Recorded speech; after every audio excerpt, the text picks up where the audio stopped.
So our next presenter is Christine Reiniger. She's Director of Public Policy at Internet Society, and she will be giving a presentation on cybersecurity. Christine Reiniger.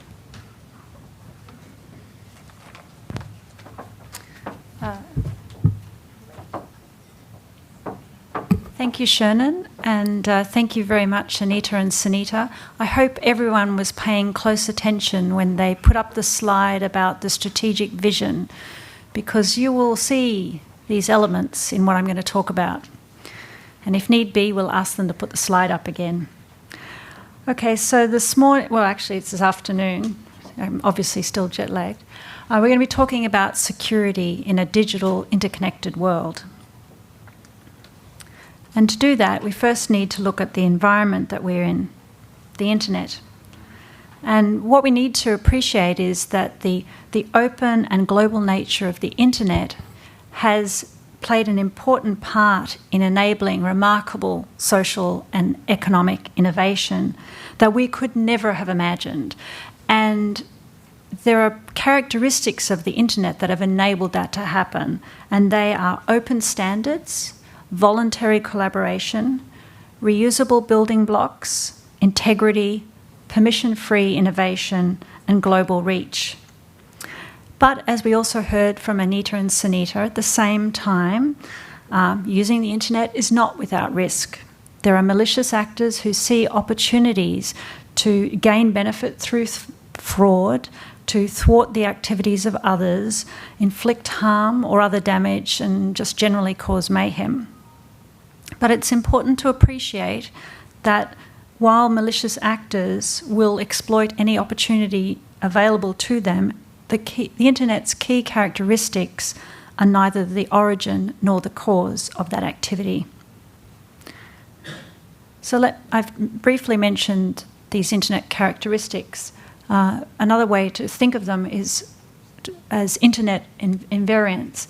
And very briefly, I mentioned global connectivity and reach, permission-free innovation for as yet undiscovered functionality, accessibility, so anyone can contribute and be part of it, and of course there's a spirit of cooperation, which is the foundation for evolution and resiliency. Then if we look at these same characteristics in the context of security, we see this sort of complex environment. So we have an open platform which gives us innovation, gives us opportunities. At the same time, it's open for attack and intrusion. We also have the benefit of permission-free innovation, but along with that is the possibility of the development and deployment of malware. Because the internet allows global reach, attacks and cybercrime are also going to be cross-border. And then, of course, because it's all voluntary and it's through collaboration, it's not something that you can mandate. So why do we care about security? We want to be secure and feel secure. But policy measures that are premised on stopping bad things rather than protecting what is valued provide no guide as to how far those measures should go. This might seem obvious, but this is really, really important.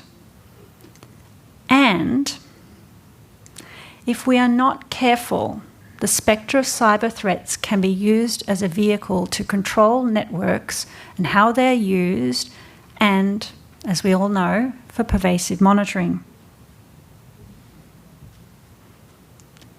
So we need to throw out our preconceptions of security.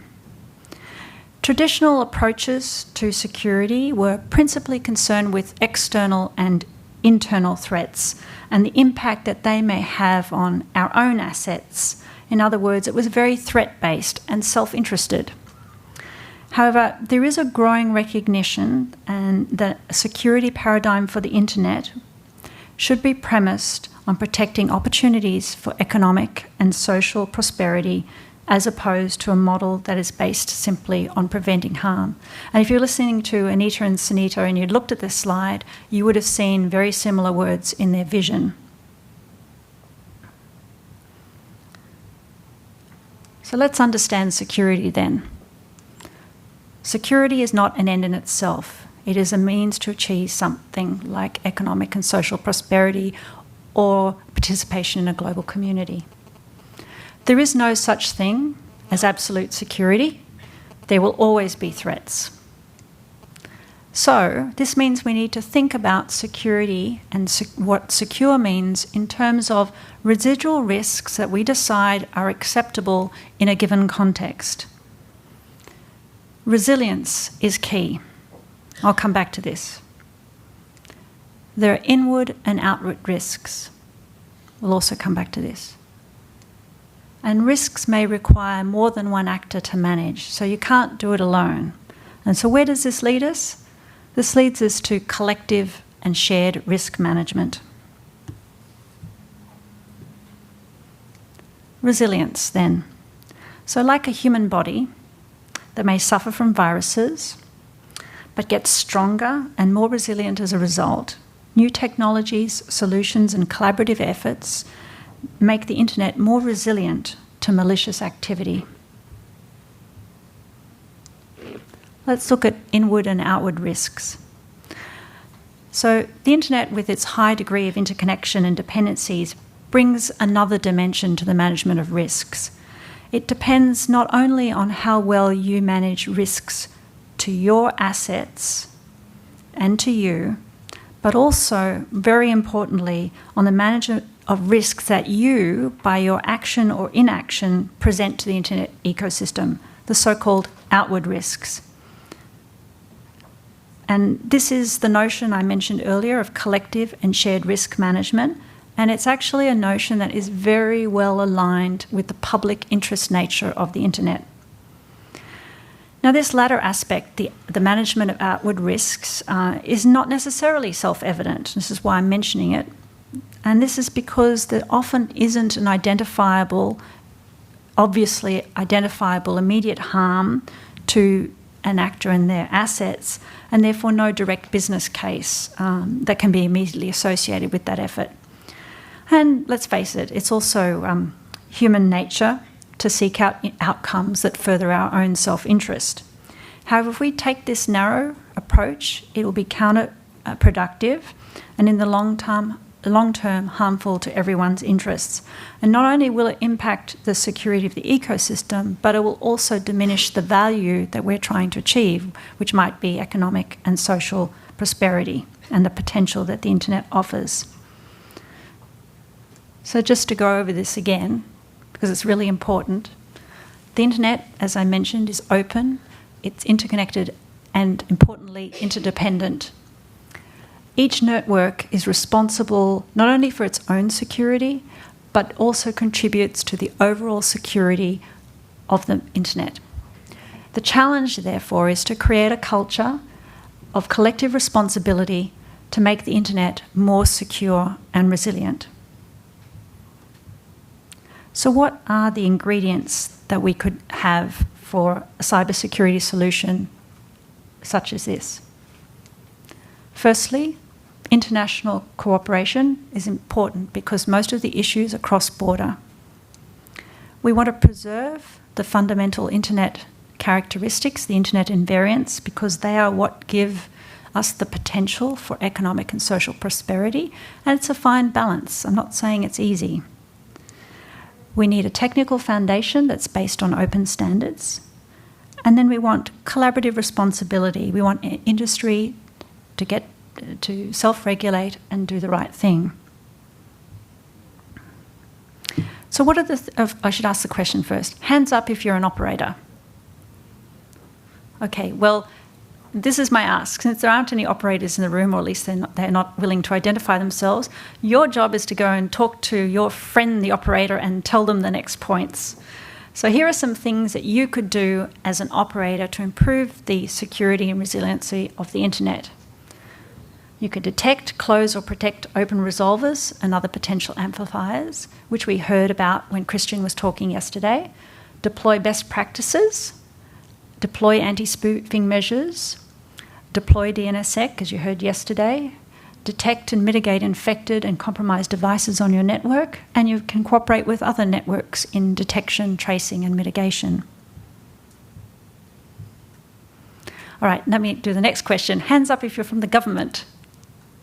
Okay, we have a couple. All right, so you can listen, and those that aren't from the government, you can go and talk to the government and tell them what these ideas are. What can you do as a government?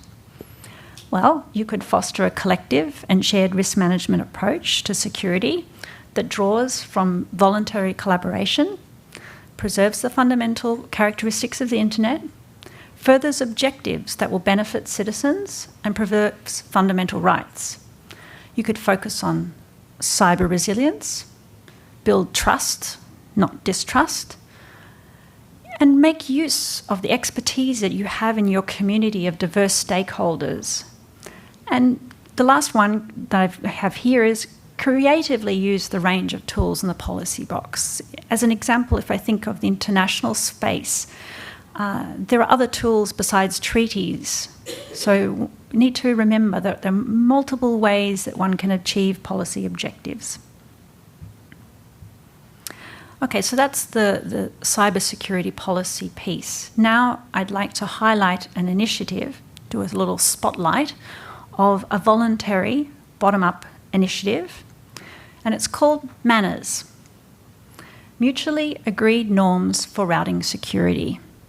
And what it does is defines a minimum set of commitments, a sort of a package, and it raises awareness and encourages action through a growing number of supporters. And because it is a voluntary bottom-up initiative, it demonstrates that industry is able to address complex issues such as security, even when they don't directly benefit necessarily. And the clear and tangible message that this sends is, we do at least this, and we expect you to do the same. So let me give you a little more detail. Firstly, it has principles for addressing issues of routing resilience. Simply put, independence and reciprocity, commitment to best practices and encouragement of customers and peers. I'll go into this in more detail. The package of actions to do. And the thing to remember is this is a high-level document about what. If you want to find out how to do it, that's in other documents. Okay, so what are the principles? So the first principle is that the organisation committing to these principles recognises that the interdependent nature of the global routing system and its own role in contributing to a secure and resilient internet. Then the organisation integrates best current practices related to routing security and resilience in its network management process, following the actions. And the organisation is committed to preventing, detecting and mitigating routing incidents through collaboration and coordination with peers and other ISPs in line with the actions.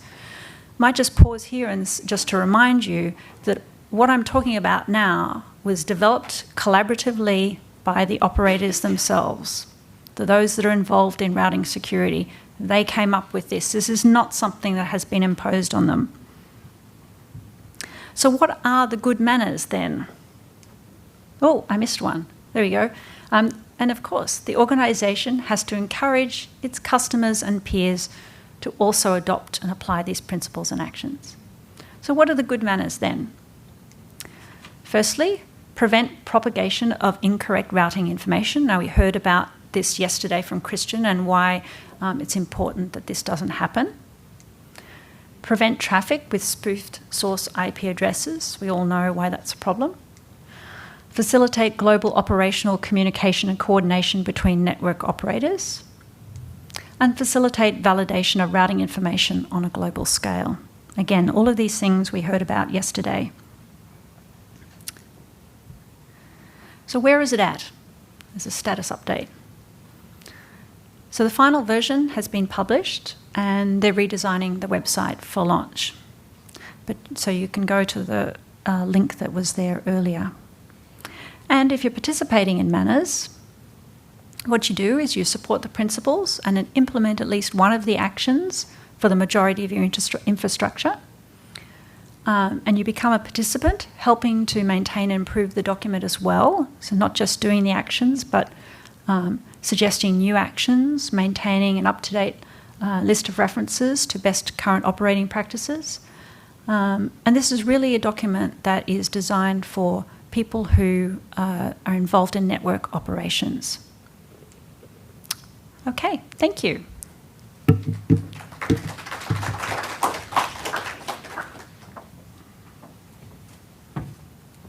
Please don't go, Christine. I'm sure there are questions for you. Is there any questions for Christine? No? That's strange. Okay.